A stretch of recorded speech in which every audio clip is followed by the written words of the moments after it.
Hello guys, welcome to my channel. आप सभी का मेरे भूतिया रंग चैनल में स्वागत है। आज हम बात करने जा रहे हैं दुनिया की हॉरर डॉल्स के बारे में। गुड़िया छोटे बच्चों का फेवरेट खिलौना होती हैं। आजकल मार्केट में तरह तरह की गुड़ियों की भरमार है।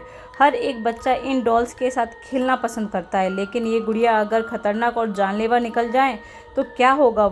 हॉलीवुड में रिलीज हुई फिल्म एनाबेल भूतिया गुड़िया पर ही बनी है। असल में वो एक सच्ची कहानी पर आधारित फिल्म है। आज हम आपको इन भूतिया गुड़ियों के बारे में बताने जा रहे हैं जो कि अस्तित्व में नहीं है। एनाबेल सबसे भूतिया गुड़िया। इस भूतिया गुड़िया की कहानी 1970 की है। अमेरिका में एक माँ ने अपनी बेटी डोना को उसके जन्मदिन पर यह गुड़िया गिफ्ट दी थी। शुरुआत में तो वह गुड़िया सिर्फ एक खिलौना थी, लेकिन धीरे धीरे वह गुड़िया हाथ हिलाने लगी। इसके बाद उसे रात को कुर्सी पर रखा जाता तो सुबह वह जमीन में पड़ी मिलती थी। कभी कभी गुड़िया पर खून के धब्बे लगे हुए मिलते थे। इसके बाद डोना की मां ने पैरानॉर्मल एक्सपर्ट एड और लॉरेन बॉरेन को बुलाया।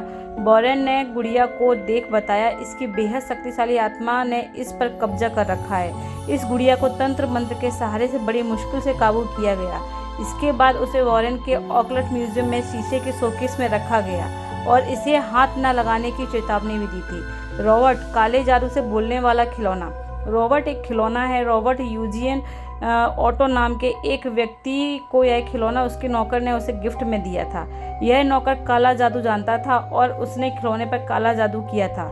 यह खिलौना बोलता भी था। रॉबर्ट के माता पिता ने उसे कई बार रॉबर्ट का नाम लेते सुना। यह खिलौना अब ईस्ट मॉर्टल म्यूजियम में है। मैंडी, असाधारण शक्तियों वाली गुड़िया। मैंडी नाम की इस डॉल की मालकिन ने बताया कि इस डॉल में कुछ असाधारण शक्तियाँ थीं। उसने बताया आधी रात को घर में किसी बच्चे के रोने की आवाज़ जोर जोर से सुनाई देती थी। जहाँ ये डॉल पड़ी होती उस कमरे की खिड़कियाँ खुद ही खुल जाया करती थी और हर बार घर में बड़ी अजीबोगरीब घटनाएं होती थी।